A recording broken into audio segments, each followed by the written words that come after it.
सहना भवतु सहनौ भुनक्तु सह वीर्यं करवावहै तेजस्विनावधीतमस्तु मा विद्विषावहै।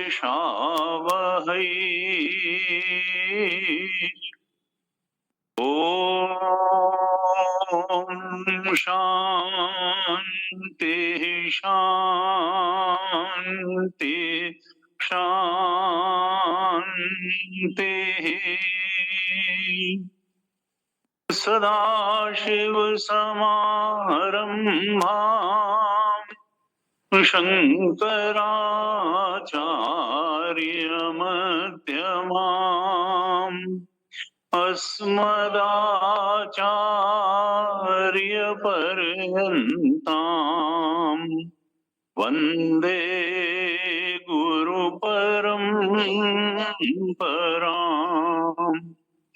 अज्ञानतिमिरान्धस्य ज्ञानाञ्जनशलाकया चक्षुरोन्मीलितं येन तस्मै श्री गुरवे नमः। तस्मै श्री गुरवे नमः। ध्यान श्लोकों का पाठ कर।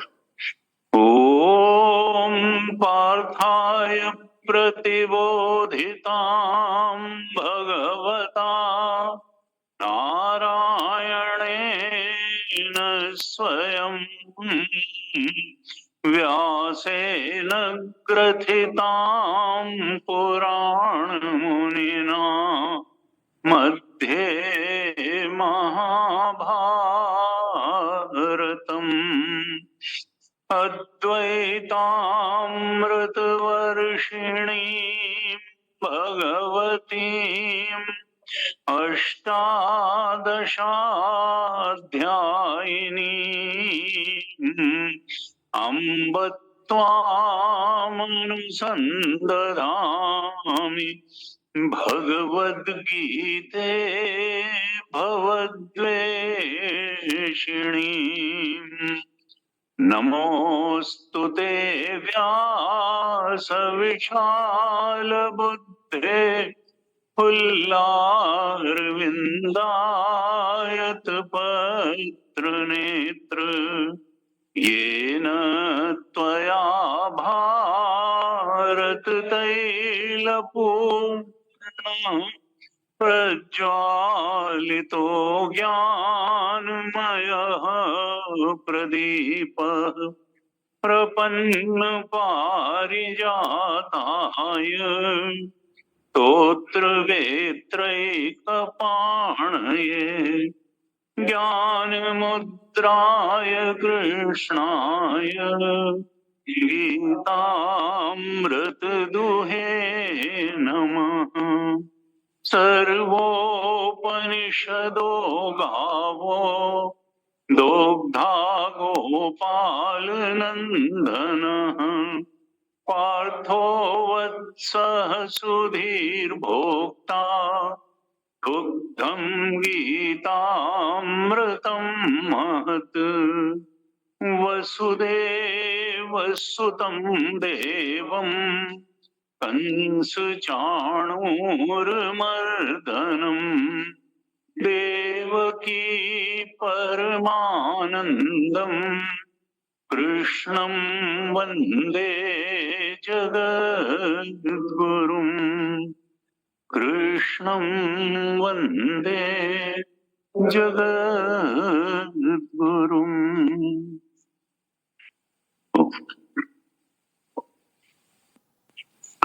श्रीमद् भगवत गीता का मूल संदेश क्या है, इस पर हम पिछले 5 दिनों से थोड़ी चर्चा कर रहे हैं। भगवान जीवन का क्या स्वरूप हमको समझाना चाह रहे हैं, किस ओर ले चलना चाह रहे हैं, भगवान की हमसे अपेक्षा क्या है, हम जीवन में कौन सा मार्ग चुने। तो निश्चित रूप से जो हमारी इच्छा है, भगवान की भी यही इच्छा है, हमारे जीवन में सुख रहे, शांति रहे। हम भी यही चाहते हैं और भगवान भी यही चाहते हैं। बस थोड़ा सा जो हमने 5 दिनों में चर्चा की, उस पर आपने भी ध्यान दिया होगा कि हम इच्छाएं पूरी करके सुख और शांति जीवन में लाना चाहते हैं, और भगवान का गीता में जो उपदेश है उसके मूल में क्या बात निकल करके आती है कि देखो, इच्छाओं की पूर्ति करके तुम उस सुख और शांति की, चरम सुख और परम शांति की प्राप्ति नहीं कर पाओगे, बल्कि चरम सुख और चरम शांति जिसकी तुमको तलाश है, उस इटर्नल ब्लिस की जिसको तुमको तलाश है, उसमें ये इच्छाएं बाधक हैं। तुम इच्छाओं के त्याग के मार्ग को चयन, और इच्छाओं का त्याग मतलब ये नहीं है कि जीवन का अंत, जीवन का अंत नहीं है, बल्कि महान आनंद की प्राप्ति है। क्योंकि आनंद तुम्हारा स्वरूप है, और इच्छाएं जैसे जैसे बढ़ती हैं वो तुम्हारे स्वरूप के आनंद से तुमको दूर करती चली जाती हैं और इस माया के संसार में भटकाती चली जाती हैं। तो ये शरीर जो है, ये भी पूर्व जन्म की अतृप्त इच्छाओं को पूरी करने के लिए, हमारी अतृप्त इच्छाओं या प्रारब्ध द्वारा ही बनाया गया है। ये संसार भी समस्त प्राणियों की इच्छाओं को पूरी करने के लिए, भगवान तो आप्तकाम थे, उनको कुछ नहीं पड़ी थी संसार बनाने की। ये समस्त जीवों की इच्छाओं ने ही उस चेतना को उद्वेलित करके संसार का निर्माण कर दिया। हम ही अपने संसार के निर्माता हैं, हम ही उसमें भोगने के लिए दौड़ते हैं, और हम ही चाहें तो उसमें आसक्त हो करके और इच्छाओं को बढ़ाते हुए अतृप्ति को बढ़ा सकते हैं, और हम ही चाहें तो आसक्ति को तोड़ करके अभी और यहीं शांत और मुक्त हो सकते हैं, स्वरूप में ही शांति और मुक्ति पा सकते हैं। तो गीता का संदेश क्या है कि आसक्ति छोड़ो, और हमारा गणित क्या है कि सुख और शांति पाने के लिए जिन चीजों में अंदर से हमारी आसक्ति है वो अगर हमको ज्यादा से ज्यादा प्राप्त हो जाए तो हमको वांछित शांति और वांछित सुख की प्राप्ति हो जाएगी। और चूंकि क्षणिक शांति और क्षणिक सुख की प्राप्ति हो भी जाती है, इसलिए हमारी ये भ्रांति बनी रहती है कि और ज्यादा इच्छाओं की पूर्ति तो और ज्यादा सुख, और ज्यादा इच्छाओं की पूर्ति तो और ज्यादा सुख। वेदांत का एक सिद्धांत ये है कि ठीक है, इच्छा कोई आपकी दुश्मन नहीं है, लेकिन इच्छा होती ही क्यों है मन में? तो निश्चित रूप से इच्छा आपको सुखी बनाने के लिए मन में जन्म लेती है। इसका मतलब क्या है? इच्छा सुखी बनाने के लिए जब इच्छा की उत्पत्ति हुई तो इसका मतलब क्या था कि जब मन सुखी नहीं था, तृप्त नहीं था, अशांत था, बेचैन था, तो उस अशांति बेचैनी के धरातल पर एक इच्छा का जन्म हुआ और ये लगा कि इच्छा पूरी करके ये जो अशांति है, ये बेचैनी है, ये जो हमारा भटकाव है, ये थोड़ी देर के लिए शांत हो जाएगा, और हो भी जाता है। तो वेदांत का सिद्धांत क्या है कि अतृप्ति के धरातल पर, मन की अतृप्ति के धरातल पर ही इच्छा का जन्म होता है।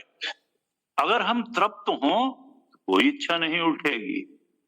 इच्छा अगर उठी है तो इसका मतलब अंदर कोई अतृप्ति है, और अतृप्ति कुछ पा करके, बाहर संसार में कुछ पा करके उस अतृप्ति को थोड़ी देर के लिए हटाने के लिए इच्छा जन्म लेती है। लेकिन इच्छा में इतनी ताकत नहीं है कि वो शाश्वत तृप्ति दे दे, शाश्वत शांति दे दे और हमेशा के लिए हमारे भटकाव को समाप्त कर दे। गीता वो रास्ता बताती है कि जिससे हमको शाश्वत शांति मिल जाए, शाश्वत सुख की प्राप्ति हो जाए, हमारा भटकाव ही खत्म हो जाए, हमारा संसरण ही खत्म हो जाए, हम परिस्थिति के मोहताज न रह जाएं, हम शरीर की स्थिति के मोहताज न रह जाएं, हम मन स्थिति के मोहताज न रह जाएं। हमको आत्म, और ये कब होगा? जब हम आत्म स्थिति पा लेंगे, जब हम स्वरूप में स्थिति प्राप्त कर लेंगे, तभी ये संभव हो पाएगा। कल हमने चर्चा की थी, वृंदावन में थे प्रज्ञा चक्षु थे स्वामी शरणानंद जी। उन्होंने कहा ये भगवान ने संसार ऐसा बनाया है कि यहाँ कुछ इच्छाएं सबकी पूरी होती हैं और सारी इच्छाएं किसी की पूरी नहीं होती हैं। चाहे जितना सफल व्यक्ति हो, मरते समय उससे अगर पूछा जाए कि क्या सारी इच्छाएं पूरी हुई, तो वो कहेगा नहीं, और कुछ इच्छाएं पूरी हुई तो कहेगा हाँ। असफल व्यक्ति का भी, तथाकथित असफल व्यक्ति की भी स्थिति यही है, और तथाकथित सफल व्यक्ति की भी स्थिति यही। सारी इच्छाएं किसी की नहीं पूरी होंगी और कुछ इच्छाएं सबकी पूरी होंगी, और तब जो अतृप्त इच्छाएं हैं वही हमको ले जा करके, जो उन इच्छाओं को पूरी करने के लिए अनुकूलतम शरीर होगा, उसमें अगले जन्म में ले जा करके खड़ा कर देंगी। वो इच्छाएं हैं उस प्रकार के, माता के गर्भ में प्रवेश करा देंगी। हमारी वो इच्छाएं अपने लिए एक और शरीर का निर्माण कर लेंगी, क्योंकि बिना शरीर के भोग नहीं होता है। बिना संसार, भोग क्षेत्र है संसार, इसके बिना भी भोग नहीं होगा, शरीर के बिना भी भोग नहीं होगा, इच्छाओं के बिना भी भोग नहीं होगा, और इच्छाओं को चाहने वाला जो चेतन है, परसीवर, फीलर, थिंकर, जीव चेतन, उसके बिना भी भोग नहीं होगा। तीन शरीर भी चाहिए, जीव भी चाहिए, इच्छाओं, क्योंकि मन में ही बैठ करके तो सुख दुख रूप ही भोग होता है इच्छाओं का। अंत में इच्छाओं का भोग क्या हो, या तो सुख रूप होता है या दुख रूप होता है, जाके इच्छा समाप्त हो जाती है सुख या दुख दे करके। तो शरणानंद जी ने कहा कि देखो जीवन ऐसा है कि सारी इच्छाएं तो तुम्हारी पूरी होंगी नहीं, जन्म जन्मांतर से नहीं हुई, और इसीलिए पुनरपि जन्म पुनरपि मरणम पुनरपि जननी जठरे शयनम चलता चला आ रहा है। ईश्वर कोई हमसे सीनियर नहीं है, चेतन अनादि है, जीव भी अनादि। वेदांत में 6 चीजें अनादि बताई गई। ईश्वर अनादि है और जीव भी अनादि है। जीव का मतलब इच्छाओं से आक्रांत चेतन, और ईश्वर का मतलब क्या है? इच्छाओं से मुक्त चेतन। इच्छाओं से मुक्त चेतन है ईश्वर, और इच्छाओं से आक्रांत चेतन है जीव, जो हम हैं। और ईश्वर, कृष्ण जब आते हैं तो संभवामि आत्मा, माया को नियंत्रित करके आते हैं, और हम अविद्या यानी इच्छाओं यानी वासनाओं के वशीभूत होकर के ही यहाँ जिंदा रहते हैं। तो हम इच्छाओं के, वासना के, अविद्या के, माया के वशीभूत होकर के उसके कैद में जकड़े हुए चेतन हैं, और ईश्वर तो मुक्त चेतन है। वो जब एक शरीर में आते हैं तब भी उनका ब्रह्म स्वरूप उनकी निगाह से ओझल नहीं होता है। कृष्ण एक शरीर संभवामि आत्ममाया, वो तब भी अपनी सारी शक्तियों में रहते हैं, सारे ज्ञान में रहते हैं और एक शरीर में दिखाई देते हैं बंधे हुए, और हम तो वाकई अपने को शरीर मान के जिंदा रहते हैं और इसको बचाने के उपक्रम में लगे रहते हैं, और सब कोई जानता है कि आज तक कोई अपना शरीर बचा नहीं पाया। तो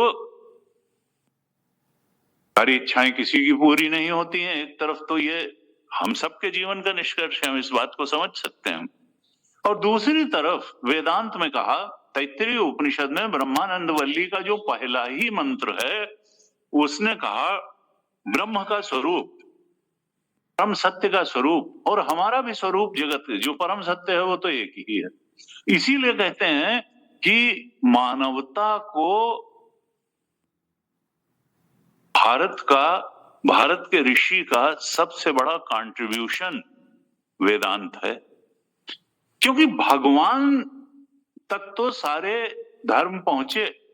किसी ने अल्लाह कहा, किसी ने गॉड कहा, किसी ने भगवान कहा, किसी ने ईश्वर कहा, लेकिन आत्म तत्व तक भगवान से, भगवान का मतलब क्या है?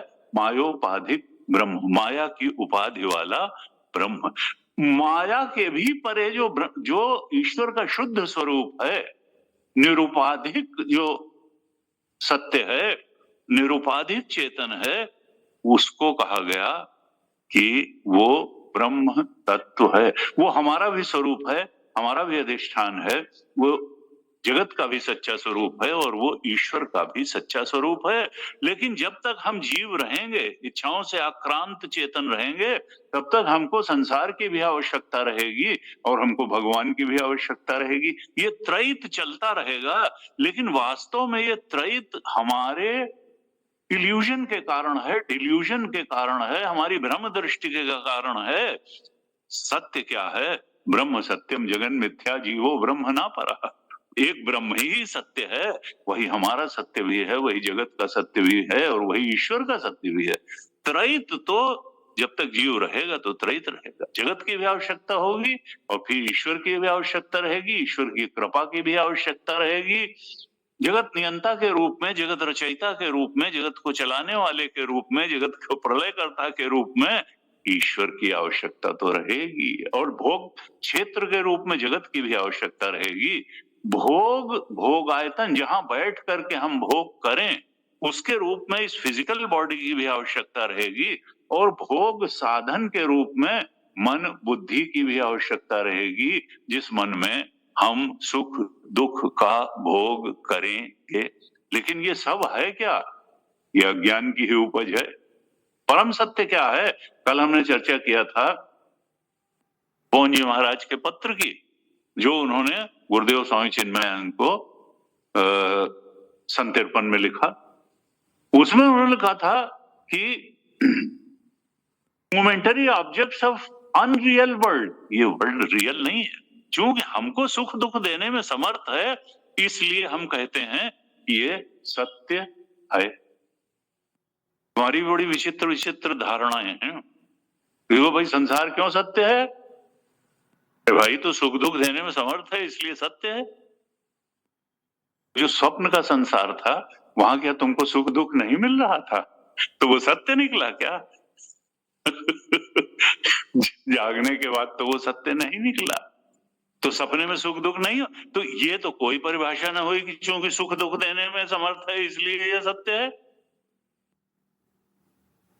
दिखाई दे रहा है इसलिए सत्य है, तो सपना नहीं दिखाई देता, सपने की चीजें नहीं दिखाई देती, दिखाई देने से कोई चीज सत्य हो जाएगी। सुख दुख देने में समर्थ होने से, कोई अनुकूलता प्रतिकूलता होने से कोई परिस्थिति सत्य हो जाएगी? नहीं नहीं, ये सब जो है ये कोई तर्क काम नहीं करते हैं। वास्तव में ये है कि स्वरूप का ज्ञान होने के न होने के कारण ये संसार सत्य लग रहा है, और तब तक सत्य लग रहा है जब तक हमने अपने ओंकार स्वरूप का बोध प्राप्त नहीं कर लिया है। जब तक इच्छाएं हमारी छाती पर सवार होकर के बैठी हैं, तब तक इच्छाएं भी सत्य हैं, बॉडी माइंड इंटेलेक्ट भी सत्य है, परसीवर फीलर थिंकर भी सत्य है, ऑब्जेक्ट इमोशन थॉट भी सत्य है। वास्तव में ओंकार स्वरूप का बोध होते ही ये सत्य नहीं है। और ये क्यों सत्य है? क्योंकि देखिए उधर एक कहावत है कि मोरे राम का सरल स्वभाव, तो बड़ा आनंद जब मुझे नहीं मिला है तो छोटे आनंद के बिना कोई रह नहीं सकता है। अगर हमको ब्लिस नहीं, इटर्नल ब्लिस नहीं है, अगर हमको ब्रह्मानंद नहीं मिल रहा है तो फिर हम विषयानंद से ही काम चलाएंगे, लेकिन आनंद के बिना कोई नहीं रह सकता है। अगर सर्वोच्च स्तर का आनंद नहीं उपलब्ध है तो फिर जो आनंद उपलब्ध है उतना तो हमें चाहिए, नहीं तो फिर व्यक्ति जी नहीं पाएगा। आनंद के बिना जी नहीं सकता है व्यक्ति।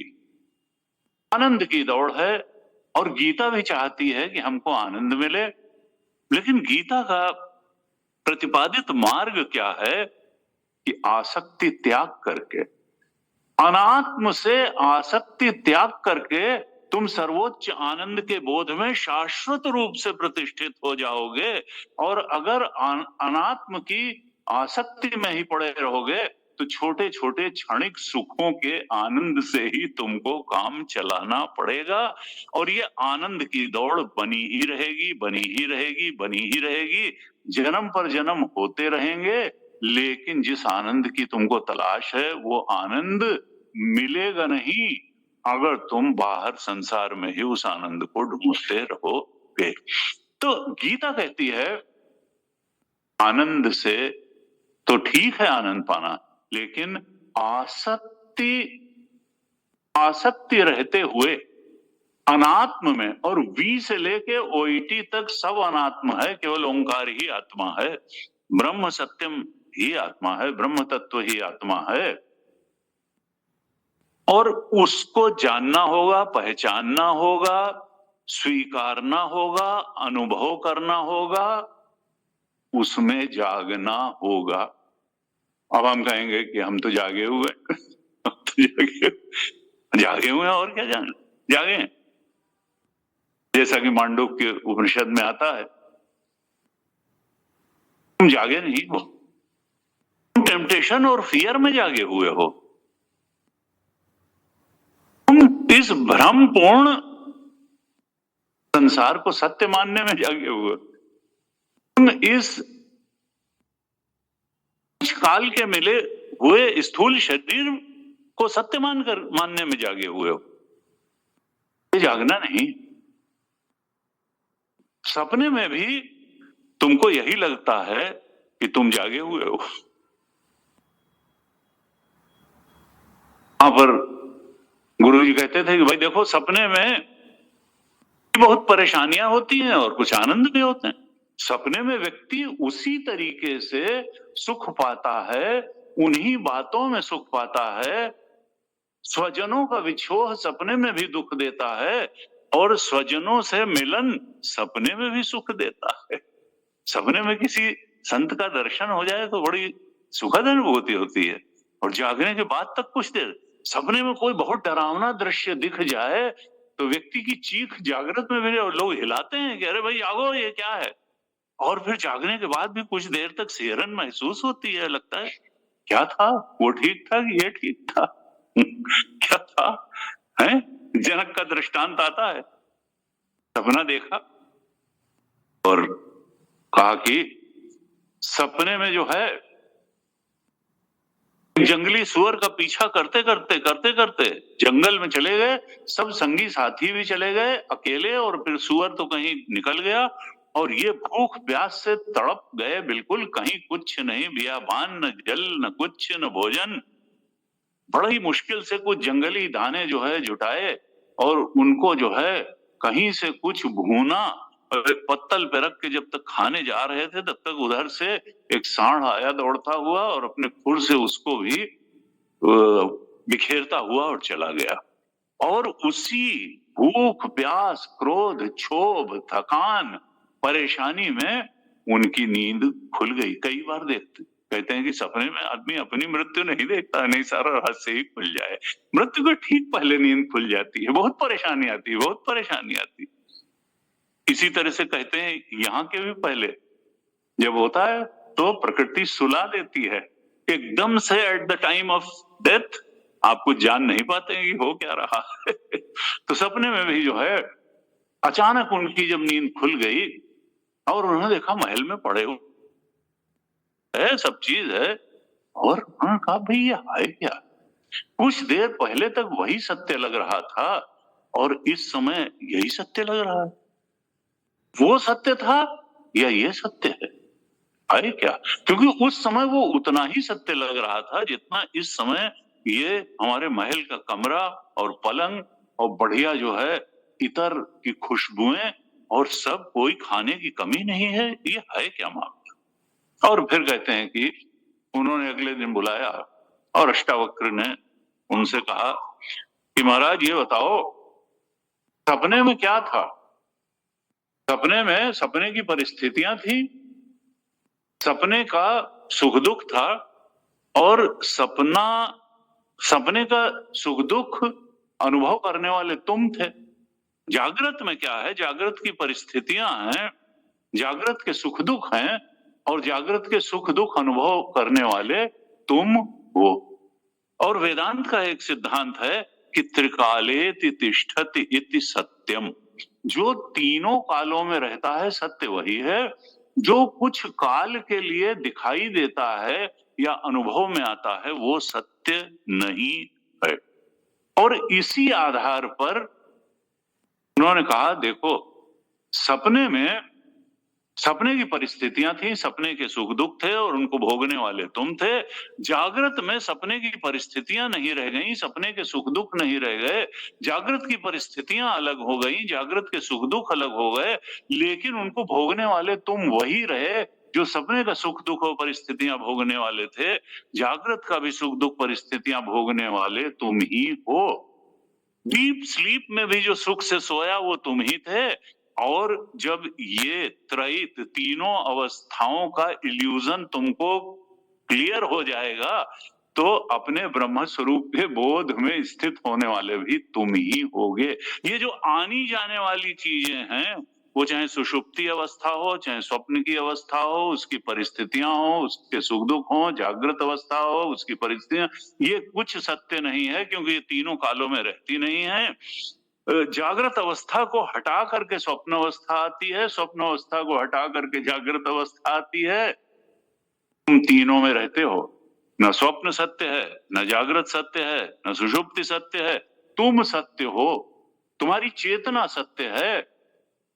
जब तुम आसक्त हो जाते हो उस अवस्था में बस वही आसक्ति तुम्हारी परेशानी का कारण बन जाती है।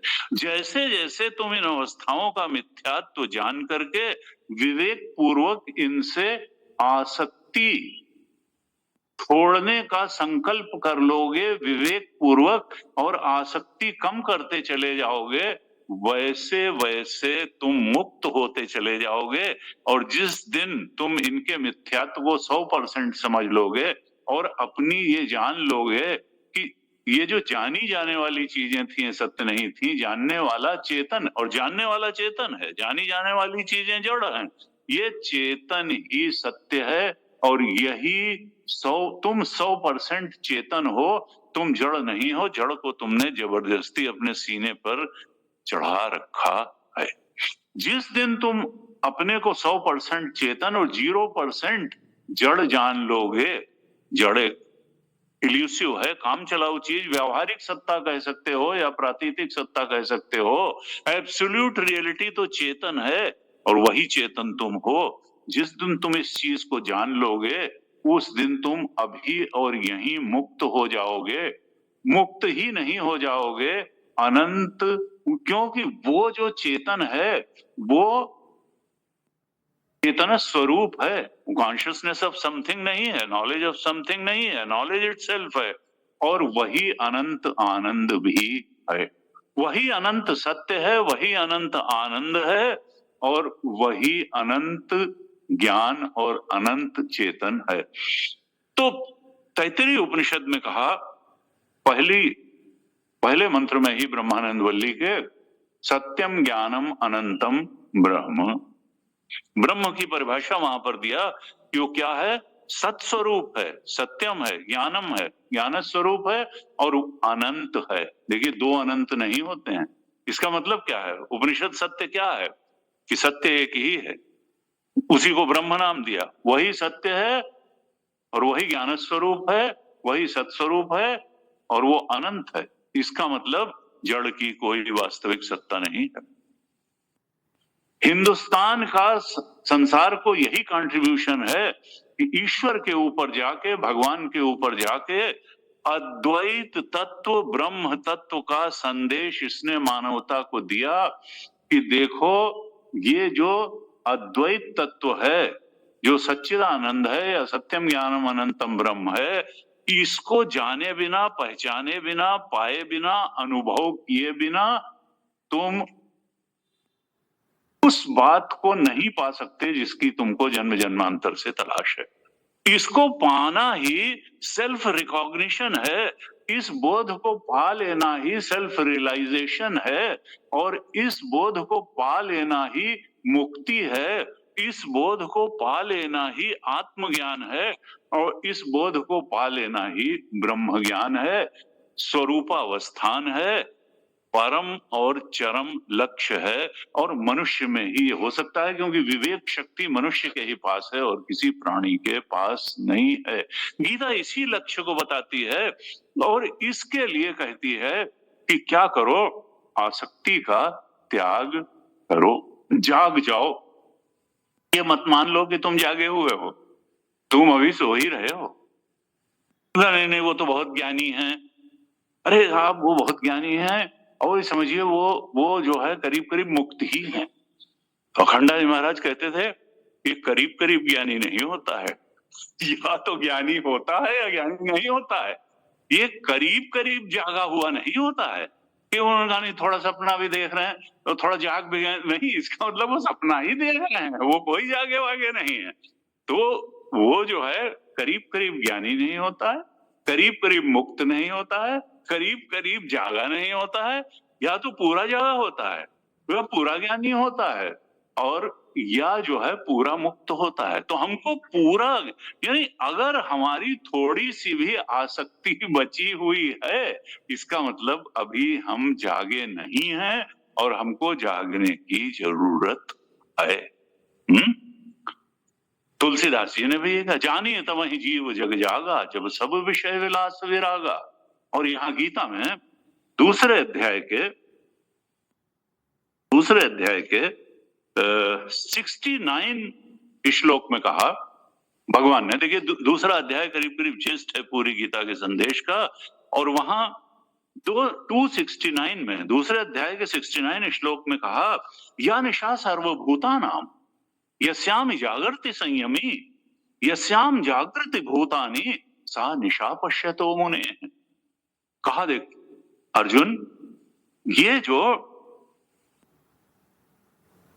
सब लोगों को रात्रि दिखाई देती है, जिसको ओंकार स्वरूप का बोध नहीं है, आत्म स्वरूप का बोध नहीं है, जो आत्मा में जागा हुआ नहीं है, जो ब्रह्म स्वरूप का बोध जिसको नहीं है, वो तो कह दे कि ऐसी कोई बात होती ही नहीं है।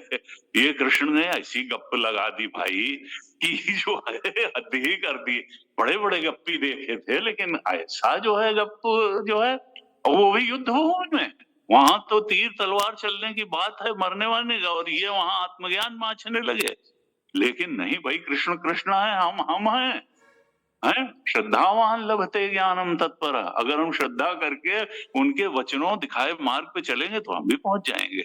और अगर हम, और भगवान ने भी कहा, आज हम वो श्लोक भी उद्धृत करेंगे कि देखो मेरे वचनों को मानो, अगर तुम शांति चाहते हो, सुख चाहते हो, मुक्ति चाहते हो, परम सत्य का बोध चाहते हो, तो तुमको मानना पड़ेगा मेरे वचनों को, नहीं तो नहीं होगा।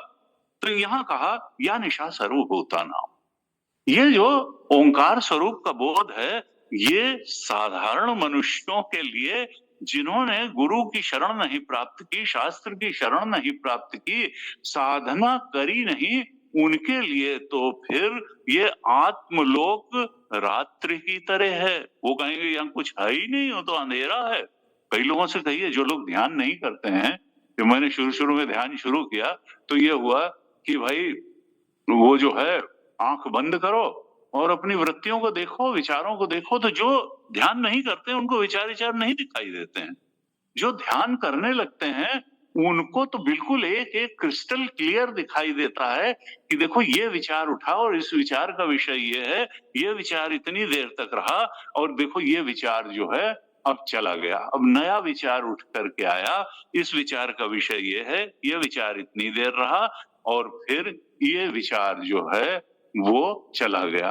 तो विचार भी दिखाई देते हैं ध्यानी व्यक्ति को, जिसकी पकड़, जिसका साक्षी भाव सूक्ष्म होता चला जाता है, उसको विचार दिखाई भी देते हैं, उनका विषय भी मालूम पड़ता है और बहुत चीजें स्पष्ट होती हैं। और नहीं तो लोग कहते हैं कि भाई आंख क्या बंद करें, अंदर क्या है, अंदर देखो, अंदर अंधेरा है, तो वो अंदर अंधेरा है तो उनको कुछ नहीं दिखाई देता है। लेकिन ये थोड़ा भाई अंदर विचार हैं, अंदर भावनाएं हैं, अगर आप धीरे धीरे अंदर के साक्षी होकर के, अपने मन और बुद्धि के साक्षी होकर के ध्यान करना शुरू करें, तो अब कौन सी भावना चल रही है, कब उठी है, कितनी देर रही है, चली गई, फिर कौन भावना आई, फिर कौन विचार आया, वो सब आप देख सकते हैं। तो इसी तरीके से कहा या निशा सर्वभूता नाम, ये जो आत्म स्वरूप है, ये जो अविद्या के अंतर्गत जो वासनाग्रस्त हैं, इच्छाग्रस्त हैं, जिनके लिए शरीर और संसार ही सबसे बड़ा सत्य है, उनको तो ये रात की तरह दिखाई देता है आत्मलोक। लेकिन तस्याम, उसी आत्मलोक में जो बोध प्राप्त संत है या संयमी है, आत्मनिष्ठ संत है, वो जागता है। या निशा सर्वभूता नाम तस्याम जागृति संयमी। यहां संयमी का मतलब है बोध प्राप्त संत, जिसने आसक्ति की साधना की, जिसने इच्छाओं की आसक्ति का त्याग किया, जिसने संसार के भोग पदार्थों की निस्सारता का विवेक द्वारा बिल्कुल स्पष्ट दर्शन कर लिया और सहज रूप में जिसने उनकी आसक्ति का त्याग कर दिया, ऐसा वो संयमी और आत्म बोध प्राप्त, जिसने ब्लिस को वाकई रियलाइज कर लिया, जिसने ब्लिस का अनुभव कर लिया, ब्रह्मानंद का, आत्मानंद का अनुभव कर लिया, स्वरूपानंद का अनुभव कर लिया, वो क्या करता है, वो उस ओंकार में जागता है। और यस्याम जागृति भूतानि, और ये संसार और शरीर जिसमें अन्य लोग जागते हैं, जो अविद्याग्रस्त हैं, जो इच्छाग्रस्त हैं, जो वासनाग्रस्त हैं, यस्याम जागृति भूतानि सा निशा पश्यतो मुने, उसको वो तो रात दिखाई देती है, ये अज्ञान की रात है, ये लोग कहाँ भटक रहे हैं। और जब बुद्ध को रियलाइजेशन हुआ तो उनको लगा ये लोग बिना बात परेशान हैं, देखो, और वहां कुछ मिलने वाला नहीं है। लेकिन इनकी स्थिति क्या है, इनकी स्थिति उस हिरन की तरीके की है जिसको कि रेगिस्तान में पेड़ उल्टे दिखने के कारण जल का भ्रम हो रहा है और वो प्यास बुझाने के लिए जल की तलाश में दौड़ रहा है। जब वहां तक पहुंचता है तो जल थोड़ा और आगे दिखाई देने लगता है, जब वहां तक पहुंचता है तो जल और आगे दिखाई देने लगता है, और इस तरह से वो वहां दौड़ते दौड़ते खत्म हो जाता है और न प्यास बुझती है न जल मिलता है। ये मनुष्य की यही लगता है, इच्छा पूरी होगी तो तृप्ति मिल जाएगी, तृप्ति फिर और अच्छा, अब अगली इच्छा पूर्ति से तृप्ति मिल जाएगी, नहीं अगली इच्छा पूर्ति से तृप्ति मिल जाएगी, और इस तरह से होते होते आशा तृष्णा नाम हुई, मर मर गए शरीर। आशा और तृष्णा तो पूरी होती नहीं, शरीर ही पूरा हो जाता है, और जन्म जन्मांतर से यही कहानी चलती चली आ रही है। तो गीता का संदेश क्या है कि ये तुम मरीचिका के जल जैसे इच्छाओं में तृप्ति तलाशने की दौड़ को ही छोड़ दो। ये तुमको बेवकूफ बना रही है, तुमको भटका रही है, तुमको गिरा रही है, तुमको नचा रही है। ये अज्ञान जन्य दृष्टि है, इसको छोड़ करके तुम आत्मोन्मुखी जीवन जियो, तुम परमात्मोन्मुखी जीवन जियो, तुम ओंकार स्वरूप के बोध के लिए जो जीवन आवश्यक है जियो, तुम भक्ति का जीवन जियो, तुम वैराग्य का जीवन जियो, तुम आत्मज्ञान का जीवन जियो। ऐसे अगर तुम जियोगे तो तुम सही दिशा में बढ़ता हुआ जीवन जियोगे, तुम अनंत आनंद की ओर बढ़ता हुआ जीवन जियोगे, तुम मुक्ति की ओर बढ़ता हुआ जीवन जियोगे। तो ये भगवान ने 2:59 में कहा, और यही अष्टावक्र ने जनक को भी समझाया कि देखो सत्य तुम्हारा जो चेतन है वो और वही सत्य है। और इसका जो है जो अच्छा, कई लोग सोचते हैं कि साहब ये तो बड़ी ऊंची बात कह दी गई और हमारे तो वश की बात नहीं है, हम तो जो है, तो अर्जुन को भी ऐसा शक हुआ। 6 अध्याय के 40वें श्लोक में अर्जुन ने कहा, ठीक है आप कहते हैं कि ये सब कैसे होगा, और इच्छाएं तो जब हमारे मन पर दबाव डालती हैं, मन को मत देती हैं, तो फिर हमारी इंद्रियां भी बेचैन हो जाती हैं और हमारे शरीर को वो इच्छा हमारी इंद्रियों को और शरीर को चला देती है। हम अवश्य से जैसे इच्छा के हाथों परास्त हुए से उस इच्छा को पूरी करने के लिए इस संसार में दौड़ लगाने लगते हैं। तो इच्छा 6 अध्याय के 34वें श्लोक में अर्जुन प्रश्न करता है कि आपने तो बता दिया कि आसक्ति का त्याग करो, इच्छा का त्याग करो, अंतर्मुखी जीवन जियो, बाह्योन्मुखी जीवन मत जियो, तभी तुम जो है परम सत्य, परम ज्ञान और परम आनंद को प्राप्त करोगे, मुक्ति तो तुम्हारा स्वरूप है। लेकिन 6:34 में कहते हैं अर्जुन कि चंचलम ही मना कृष्ण प्रमाथि बलवद दृढ़म तस्याहम निग्रहम मन्ये वायोरिव सुदुष्करम। ये आपने इतनी आसानी से कह दिया कि मन पे संयम कर लो, इंद्रियों पे संयम कर लो और जो है आत्मोन्मुखी जीवन जियो, इच्छाओं का त्याग कर दो, इच्छाओं के पूरी करने के चक्कर में बेवकूफ मत बनो जिंदगी में। लेकिन ये इतना आसान थोड़ा है, जैसे हवा को मुट्ठी में पकड़ना असंभव है, मैं तो समझता हूं कि इस चंचल मन को भी वश में करना उतना ही कठिन है जैसे हवा को मुट्ठी में कैद करना कठिन है। अब भगवान कहते हैं 35 और 36 श्लोक में उत्तर देते हैं, और ये हम सबका प्रश्न होता है करीब करीब कि कैसे करें। भाई, a bird in hand is worth 2 in the bush. ठीक है, ब्रह्मानंद बहुत बड़ी चीज होगी, लेकिन जब वो नहीं है तो कम से कम विषयानंद से तो काम चलाएं, क्योंकि आनंद के बिना तो हम नहीं रह सकते हैं। ठीक है, उसका दुष्परिणाम जो होगा वो भोगेंगे और भोग ही रहे हैं और जन्म जन्म से भोग रहे हैं। लेकिन जो है कहा, यहाँ भगवान कहते हैं 35वें श्लोक में, असंशयम महाबाहो मनो दुर्निग्रहम चलम। ठीक है, तुम जो बात कह रहे हो वो ठीक बात कह रहे हो, इस मन को काबू में करना बहुत कठिन है। अभ्यास है न तो कौनतेय वैराग्यण। लेकिन 2 बातें हैं जिससे इस मन को कंट्रोल में लाया जा सकता है, एक तो अभ्यास से और दूसरा वैराग्य से। यानी और वैराग्य जबरदस्ती का नहीं, वेदांत कहता है विवेक से ही वैराग्य आना चाहिए।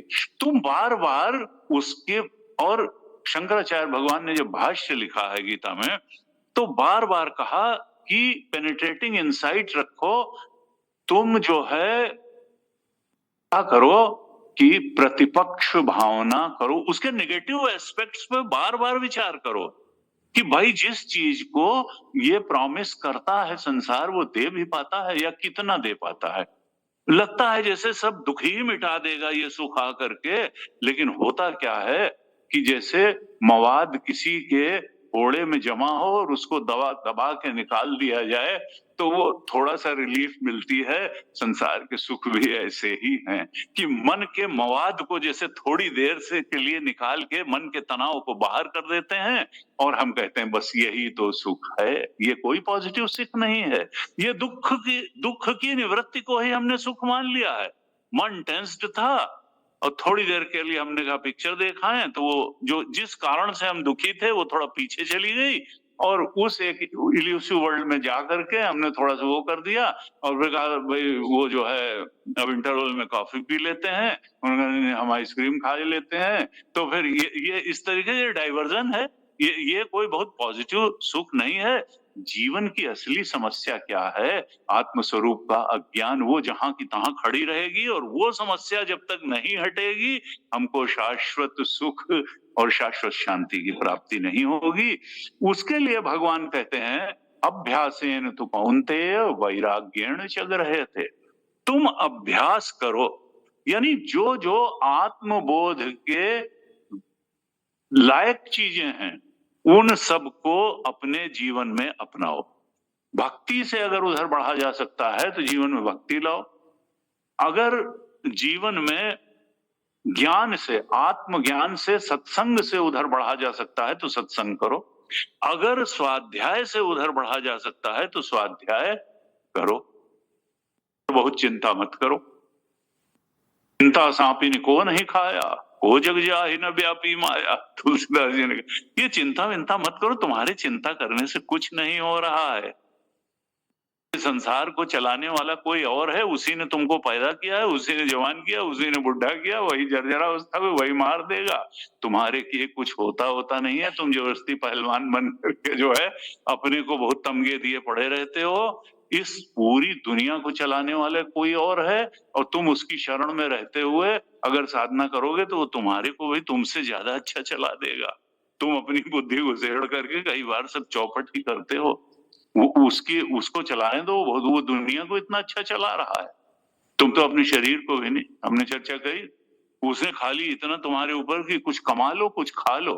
जैसे ही गले के नीचे गया, तुम नहीं जानते कि सर्कुलेटरी सिस्टम कैसे काम करेगा, और रेस्पिरेटरी सिस्टम कैसे काम करेगा, डाइजेस्टिव सिस्टम कैसे काम करेगा, नर्वस सिस्टम कैसे काम करेगा। किसी सिस्टम को चलाने की जिम्मेदारी उसने तुम्हारे ऊपर छोड़ी ही नहीं है, सब अपने हाथ में रखा है। लेकिन तुम कहते हो हम दुनिया के सरताज हैं, हम सबसे उन्नत प्राणी हैं। नहीं नहीं, उसके सामने तुम कुछ है, उसके ज्ञान के सामने कुछ नहीं। शंकराचार्य भगवान ने भज गोविंदा में लिखा, काते कांता धनगत चिंता, वातुल किमतव नास्ति नियंता। तुम ये क्यों इतनी चिंता करते हो कि पत्नी का क्या होगा, बच्चों का क्या होगा? सब अपना प्रारब्ध लेकर के आए हैं, तुम भी अपना प्रारब्ध लेके आए हो। प्रारब्ध जैसा होगा, कर्म जैसे होंगे, उस हिसाब से जीवन में परिस्थितियां अनफोल्ड होती चली जाएंगी।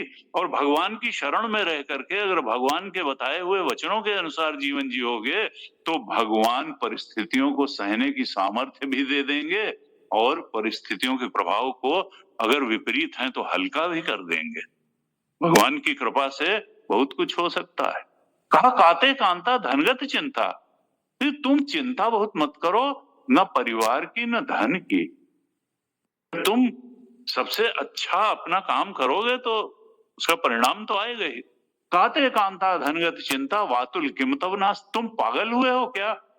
तुम्हारे ही सिर पे सारी दुनिया का बोझ थोड़ा है। तुम्हारे शरीर का बोझ तो तुम्हारे सिर पे है नहीं, उसी ने रखा है। न तुम्हारे परिवार का, पत्नी अपना प्रारब्ध लेकर के आई है, बच्चे अपने प्रारब्ध लेकर के आए हैं। उनका प्रारब्ध हो सकता है तुम्हारे प्रारब्ध से बहुत ज्यादा अच्छा हो। कि देखो, कई बार बच्चों को लेकर के व्यक्ति ओवर एंक्शस हो जाता है, ओवर कॉन्शियस हो जाता है, ओवर एप्रीहेंसिव हो जाता है। तो कहा कि देखो, they come through you but they don't belong to you. वो अपना रुझान खाली हाथ, जैसे कहते हैं खाली हाथ आया है खाली हाथ जाएगा, कोई खाली हाथ नहीं आया है, न खाली हाथ जाता है। बहुत सारे संस्कार, वासनाएं, रुझान, इंस्टिंक्ट्स लेकर के ही आदमी आता है पूर्व जन्मों से। बचपन से ही कोई व्यक्ति बहुत मेधावी दिखाई देता है और कोई बहुत डल दिखाई देता है। किसी का आध्यात्मिक रुझान दिखाई देता है, किसी का सांसारिक रुझान दिखाई देता है, कोई हिंसक दिखाई देता है तो कोई बहुत दयालु दिखाई देता है। बचपन से ही होता है, यानी पूर्व जन्म से अपने इंस्टिंक्ट्स, अपने रुझान लेकर के व्यक्ति आता है। तो बच्चे भी जो आए हैं, आप समझते हैं कि बस आप ही उनको चला देंगे। अरे वो हर व्यक्ति जो इस संसार में आया है वो अपनी वासनाओं का भोग करने के लिए आया है, वो आपकी वासनाओं का भोग करने के लिए नहीं आया।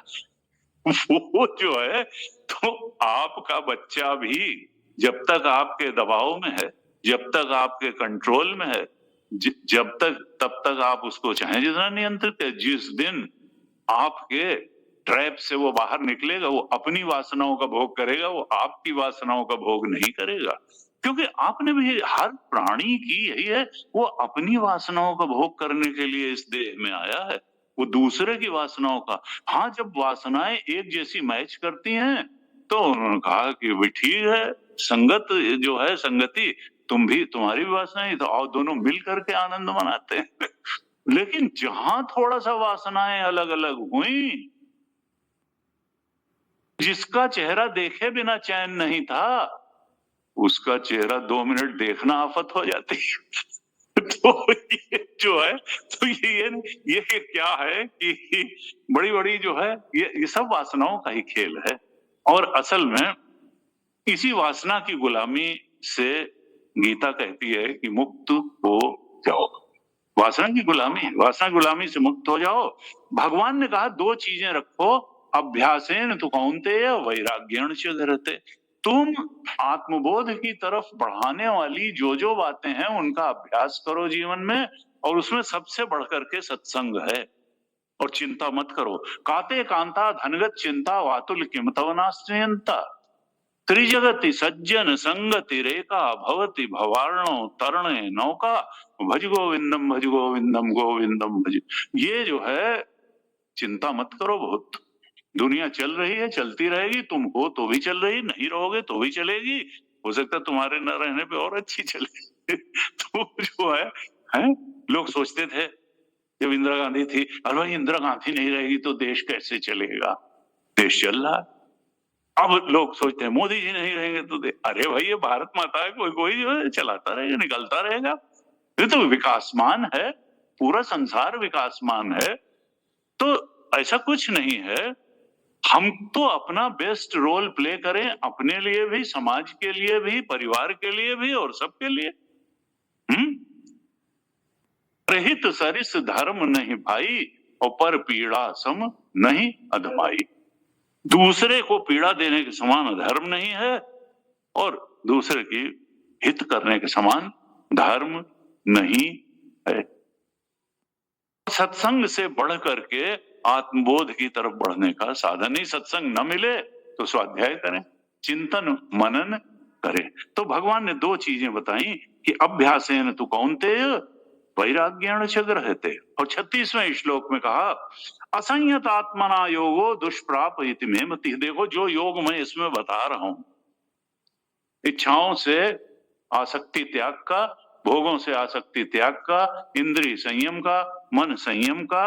अगर तुमने मन को संयत नहीं किया, इंद्रियों को संयत नहीं किया, तुमने आसक्ति का ही जीवन जिया, इच्छाओं की गुलामी का ही जीवन जीते रहे, तो जो योग का रास्ता मैं बता रहा हूं उस रास्ते तुम चल नहीं पाओगे, और शाश्वत शांति और सुख तुम्हारे हिस्से में आएगा नहीं। और अगर तुमने ये किया, वश्यात्मना तु यतता शक्यो अवाप्तुम उपायतः। चाहे जैसे भी करो, तुमको तो आसक्ति का त्याग करके भक्ति का जीवन जीना ही पड़ेगा। जब भगवान से हम प्रेम करते हैं तो उसको भक्ति कहते हैं, और जो विषय भोगों से प्रेम करते हैं तो उसको आसक्ति कहते हैं। प्रेम वही है, प्रेम वही है। और प्रेम जो है, कहा प्रेम गली अति सांकरी, और तामे दुई न समाए। देखो, प्रेम प्रेम सब कोई कहे, प्रेम न चीन है कोई। कबीर ने कहा, कबीर बहुत छोटी सी पंक्तियों में बहुत बड़ी बात कह देते हैं। कबीर ने कहा प्रेम प्रेम सब कोई करे, और प्रेम न चीन है कोई, जा विधिते साहब मिले, प्रेम कहावे सोए। जिससे साहब मिलते हैं, जिससे ओंकार स्वरूप का बोध होता है, जिससे तुम्हें ब्रह्मानंद की प्राप्ति होती है, अंतर्मुख की यात्रा, अपने सच्चे स्वरूप का बोध होता है, उसी को प्रेम कहते हैं। तो परमात्मा की तरफ बढ़ाने में सहायक हो वो प्रेम। अब इससे समझ लीजिए प्रेमी कौन है। संसार के अक्सर प्रेमी सत्संग में जाने से बहुत गुस्सा हो जाते हैं। ये बहुत कोई जो है पुण्यात्मा ही होगा, कि जिसके निकट वाले उसको इनकरेज करें। उनका कहीं चले जाओ, पिक्चर चले जाओ, पब में चले जाओ, पार्टी में चले जाओ, नाच आओ, ये कराओ, वो सत्संग, अच्छा अच्छा कुछ गड़बड़ हो रहा है, कल तक तो ठीक ही थे भाई, क्या दिक्कत क्या हो गई, हमें बताओ, हम सहायता करेंगे, हम सहायता करेंगे, परेशानी क्या है? वो जरूर परेशानी है। अरे भाई परेशानी तुमको, हम परेशानी से मुक्ति जो है, तो ये बड़ा विचित्र है संसार। यहाँ के प्रेमी आपको सच्चाई से प्रेम करने में बाधा बन, तो इसीलिए कहा प्रेमी कौन है सच्चा आपका, जो आपको मुक्ति की मार्ग की तरफ बढ़ाए, वही प्रेमी है, नहीं तो वो प्रेम का बाधक है। प्रेम का जो है थोड़ा सतर्क रहो। कहा कि असंयतात्मना योग, हमको ऐसे ऐसे करना पड़ेगा। अध्याय 15 के 5वें श्लोक में भगवान ने बहुत नटशल में एक साधना की विधि बता दी। इस श्लोक को हमको याद रखना चाहिए, हो सके तो सबको याद कर लेना चाहिए, और इसको अर्थ सहित थोड़ा दोहराते रहने से थोड़ा गीता का जो साधन है, गीता प्रतिपादित जो सत्य की प्राप्ति का मार्ग है वो भी स्पष्ट होगा, सत्य का स्वरूप भी स्पष्ट होगा। तो 15वें अध्याय के 5वें श्लोक में भगवान कहते हैं, निहमान मोह निर्माण मोहा जित संग दोषा अध्यात्म नित्या विनिवृत्त कामा द्वंद्वैर विमुक्ता सुख दुख संज्ञै गच्छन्ति अमूढ़ा पदम अव्ययम तत्। देखो, जीवन का लक्ष्य अव्यय पद को प्राप्त करना है। अव्यय पद का मतलब क्या है कि जो मिलने के बाद जाएगा नहीं। हम लोगों को यहाँ जो भी पद मिलता है वो तो चला जाता है, ये शरीर ही चला जाएगा, तो शरीर से प्राप्त होने वाला पद कहां से बना रहेगा? है, एक दिन व्यक्ति नौकरी ज्वाइन करता है और फिर ये होता है कि भाई ठीक है, यहाँ पोस्टिंग हो जाए, वहां पोस्टिंग हो जाए, थोड़ा प्रमोशन हो जाए, थोड़ा सैलरी बढ़ जाए, थोड़ा ये हो जाए, और उसके बाद में जो है ये होता है भाई अब तो सीनियर हो गए, 15 साल की नौकरी हो गई, 20 साल की नौकरी हो गई, और उसके बाद में जो है फिर कुछ दिन बाद जो है ये होता है कि रिटायरमेंट में कितने साल बचे हैं? हमारे तो 10 साल बचे हैं अभी। क्या उम्र कम लिखाई? मतलब देखने में तो ज्यादा बड़े लग रहे हो, 10 साल का क्या उम्र कम लिखाई? तो कम क्यों लिखाई? अपना फिट बने हुए हैं, तो इसमें जो है अच्छा अच्छा अच्छा भाई ठीक, अच्छा तो अच्छा रिटायर हो गए, बहुत अच्छा, तो और क्या पेंशन वेंशन थोड़ा सा हो गई, और उसके बाद में अगर 7 8 10 साल हो गए, अच्छा वो क्या है वर्मा जी का ख्याल है? नहीं, वर्मा जी तो चले गए, वर्मा जी तो चले गए, अच्छा चले गए, अभी तो 8 ही साल तो हुए थे। अरे तो यहाँ कोई ये थोड़ा लिखा के आया है कि रिटायरमेंट के 15 साल जब तक वो बेची गई पेंशन दोबारा नहीं 75 साल में बराबर की ले लेंगे तब तक जिंदा ही रहना है, ऐसा कोई तो इस सृष्टि का नियम है नहीं। वो चले गए, कोई कभी चला जा सकता है। तो यहाँ जो है कोई चीज पद ऐसा नहीं है जो अव्यय हो। तो अव्यय पद कौन सा है? जो मिलने के बाद जाए ही ना। कहा वो तुम्हारा स्वरूपावस्थान ही है, वो तुम्हारा आत्म पद ही है। तुम्हारा जो स्वरूप है वो एक बार अगर प्राप्त हो गया तो शाश्वत उपलब्धि है। आत्म पद को प्राप्त करने के बाद कभी वो जाता नहीं है, और वो सच्चिदानंद है, वो परम सत्य है, वो परम ज्ञान है, वो परम आनंद है। उस पद को पाने के बाद और किसी पद को पाने की कोई जरूरत भी नहीं रह जाती है, और कोई आवश्यकता नहीं रह जाती है। तो यहाँ 5वें श्लोक में कह रहे हैं, लेकिन वो मिलेगा कैसे? निहमान मोहा, जब तुम्हारा ये जो अहंकार है, ये जो परसीवर थी, ये जो इच्छा से आक्रांत चेतन है, ये जब इच्छाओं से आक्रांत नहीं रह जाएगा तो फिर ये अपने आत्म स्वरूप ब्रह्म स्वरूप के बोध को पा लेगा। क्योंकि इच्छाएं ही तो इसके सच्चे स्वरूप के ज्ञान में बाधक थी। अहंकार, ego and ego centric desires, इसी ईगो को, ईगो सेंट्रिक डिजायर्स को फुलफिल करके सुशोभित करने के लिए हम जीवन जीते हैं। ईगो ही हम अपने को मानते हैं, और ईगो सेंट्रिक डिजायर्स से, यानी अहम और अहम केंद्रित इच्छाएं, इनसे ऊपर उठो। निह मान मोहा, ये जो अहंकार है इससे ऊपर उठो, आसक्ति से ऊपर उठो। मोह का मतलब यानी अज्ञान से ऊपर उठो, अहंकार से ऊपर उठो। और जित संग दोषा, ये जो आसक्ति का दोष लगा है, जहां देखो वहीं चिपक जाते हो, जहां देखो वहीं इस शरीर से सबसे पहले तो इस शरीर से चिपके, फिर उसके बाद शरीर के संबंधियों से चिपके, फिर उसके बाद बैंक अकाउंट से चिपके, उसके बाद कहीं जो है वो उससे चिपके, इससे चिपके। पर जहां देखा कि ये थोड़ा सा सुख का कारण बनेगा, वहीं चिपक गए। उन्होंने कहा नहीं नहीं, चिपको मत, चिपकने को अंतिम रूप से छोड़ दो। जित संग दोषा, ये आसक्ति के दोष को तुम छोड़ो। अध्यात्म नित्य, और नित्य गीता जैसे ग्रंथों द्वारा जो प्रतिपादित उपदेश है उस पर चिंतन मनन करो, उसका विचार करो। अध्यात्म नित्य, चिंतन की बहुत बड़ी महत्ता है। हम लोग कई बार उसको कम कर, क्योंकि अभी भी जो बंधन हमारे हैं, चाहे देह का बंधन हो, चाहे संसार का बंधन हो, चाहे जिसका बंधन हो, तो मानी बंधन में आए, सब माने हुए बंधन है। और ये मानना कैसे होता है? चिंतन के द्वारा। सब्जेक्टिव सुपरस्टिशंस, ये चीज बहुत अच्छी है, ये मिलनी चाहिए। मानी बंधन में आयो, वो चीज पता नहीं अच्छी है कि नहीं, लेकिन हमने मान लिया। मानी बंधन में आयो। कहा जित संग दोषा अध्यात्म नित्या, जब हम विचार करते हैं, शंकराचार्य भगवान ने कहा अविचार कृतो बंधा विचारेण निवर्तते। हमारे सारे बंधन इसलिए हैं क्योंकि हमने कभी ठीक से विचार ही नहीं किया अपने स्वरूप पे, सुख के स्वरूप पे विचार नहीं किया, सत्य के स्वरूप पे विचार नहीं किया, आत्मा पर विचार नहीं किया, आत्मा पर विचार नहीं किया, दुख देने वाली क्या चीज है उस पर विचार नहीं किया, सुख देने वाली क्या चीज है, सही रास्ता क्या है इस पर विचार नहीं किया।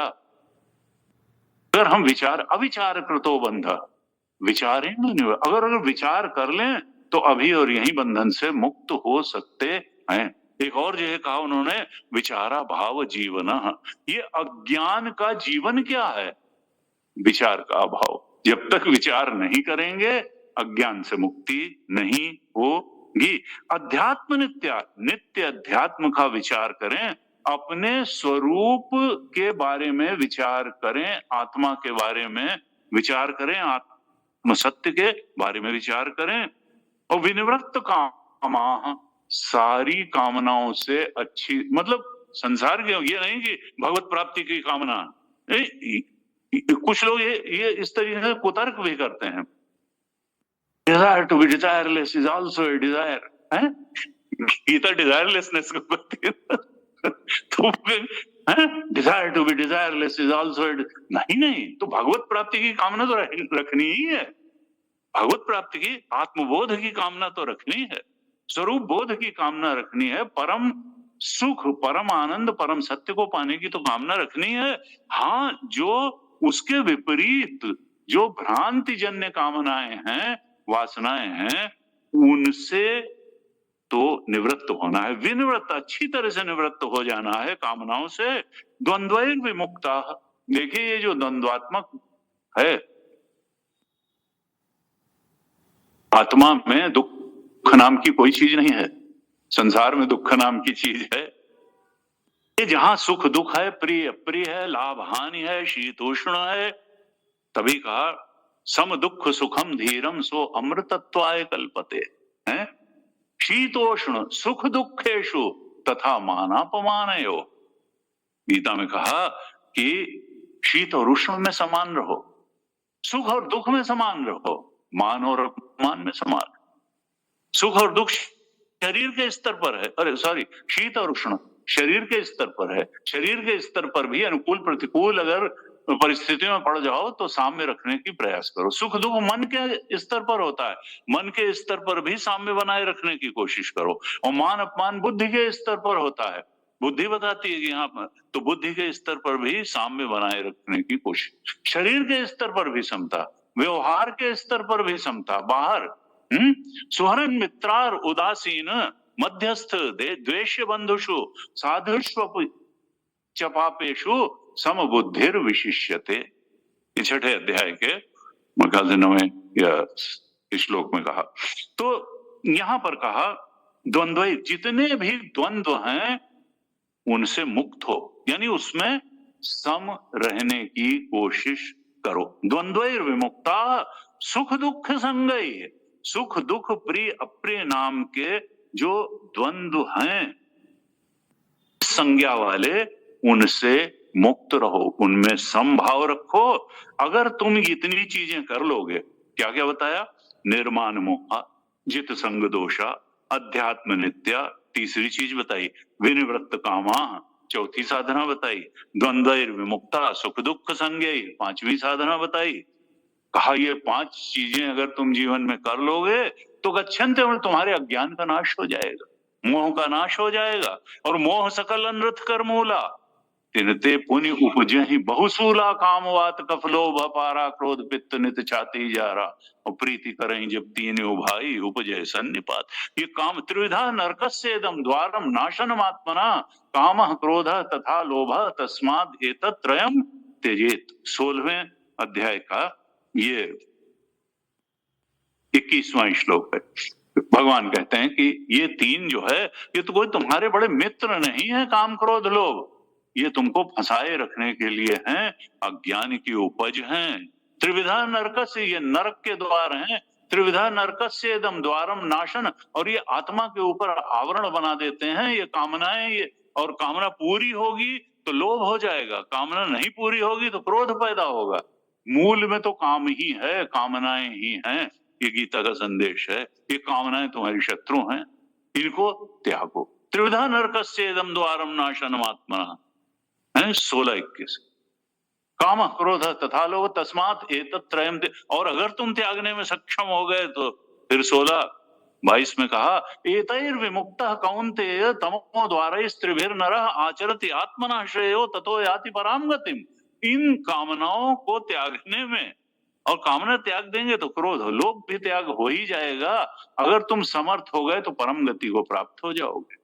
एतैर विमुक्तः कौन्तेय तमो द्वारे, क्योंकि ये आवरण डाले हुए हैं तुम्हारे आत्मस्वरूप के बोध पर। एतैर विमुक्तः कौन्तेय तमो द्वारे स्त्रिभिर्नरः आचरति आत्मनः श्रेयो, तब तुम कामनाओं के वशीभूत होकर के जीवन में नहीं जियोगे, तुम आत्मा में स्थित रहते हुए जियोगे। तब तुम भी अंदर से तृप्त रहोगे और लोगों को भी तृप्त करने के लिए तुम्हारी उपस्थिति रहेगी।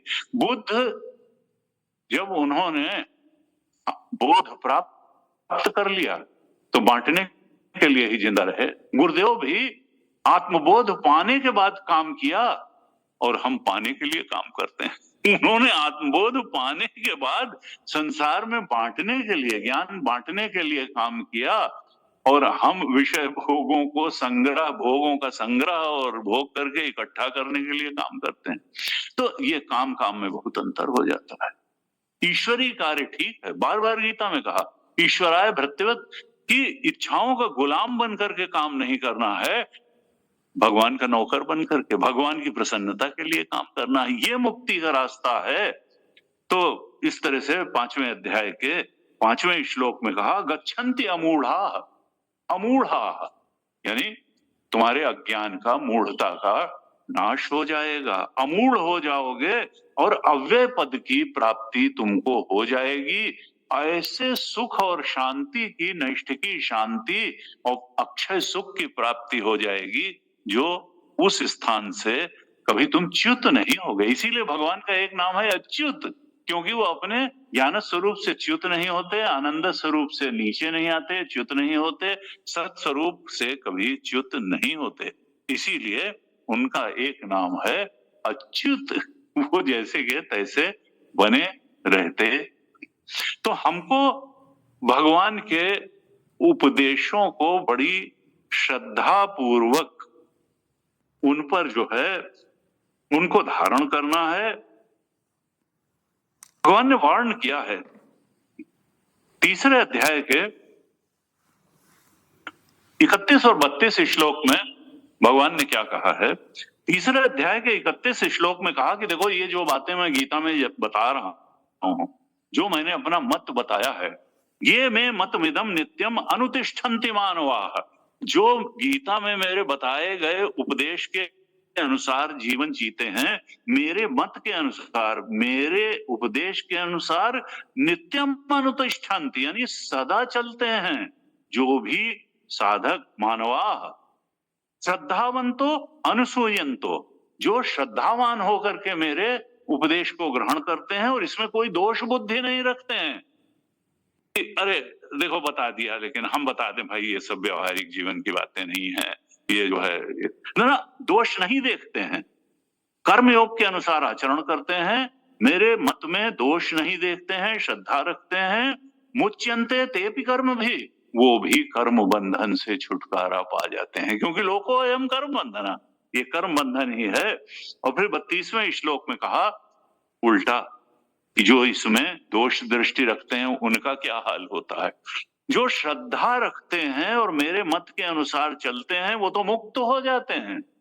ये तो एतद अभ्यसूयन्तः, जो मेरे गीता में कहे गए वचनों में दोष दृष्टि रखते हैं, अभ्यसूयन्तः, इसमें खोट निकालने की कोशिश करते हैं, न अनुतिष्ठन्ति में, और मेरे मत के अनुसार नहीं चलते हैं, बल्कि इच्छाओं की गुलामी करके जीवन जीते हैं, तो सर्व ज्ञान विमूढ़ांस्तान, उनका तो समझ लो ज्ञान सब नष्ट ही है।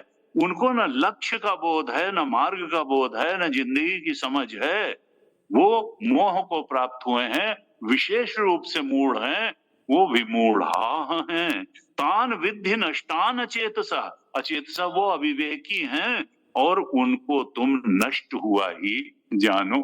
देखिए, भगवान ने वार्न कर दिया कि देखो, अगर श्रद्धा पूर्वक नहीं भी समझ में आ रहा है तो भी श्रद्धा पूर्वक जो मैं गीता में कह रहा हूं उसको स्वीकार कर लो, और जितनी तुम्हारी सामर्थ्य है, जितनी शक्ति है, उसके अनुसार इन वचनों का पालन करो, तब तुम मुक्ति की तरफ बढ़ जाओगे, परम शांति सुख की तरफ। और नहीं तो विद्धि नष्टान चेतसा, फिर तुम्हारा जीवन बिखर जाएगा, भटकाव बना ही रहेगा और संसरण बना ही रहेगा। इस प्रकार से भगवान ने प्रोत्साहित भी किया, मार्ग भी दिखाया, परम सत्य का मार्ग दिखाया, परम आनंद का मार्ग दिखाया। और हम भी अगर नहीं शक्ति महसूस करते हैं तो भगवान से मांगेंगे। परमहंस कहते थे कि अगर तुम्हारे पास समय नहीं है, अगर तुम्हारे पास आत्मबल नहीं है, तो तुम माँ से रो रो करके मांगो, माँ तो सब कुछ दे सकती है, तुम्हारी व्यस्तता कम कर देंगी, तुम्हें शक्ति भी दे देंगी, तुम्हें साधना की भी शक्ति दे देंगी, हर प्रकार से दे देंगी। तो भगवान तो कृपालु है, हम जितनी सामर्थ्य भगवान ने दी है उससे भगवान की तरफ बढ़ने, आत्मा की तरफ बढ़ने का प्रयास करें, और नहीं तो भगवान से शक्ति की याचना करें। सच्चे हृदय से अगर हम मांगेंगे तो भगवान अवश्य हमारी प्रार्थना का उत्तर देंगे। जा पर जाकर सत्य स्नेहु, सोते ही मिले न कछु संदेह। अगर हमारा सत्य स्नेह है किसी बात पे तो हमको मिल ही जाती है। ये सृष्टि का नियम है, ये भगवान का नियम है।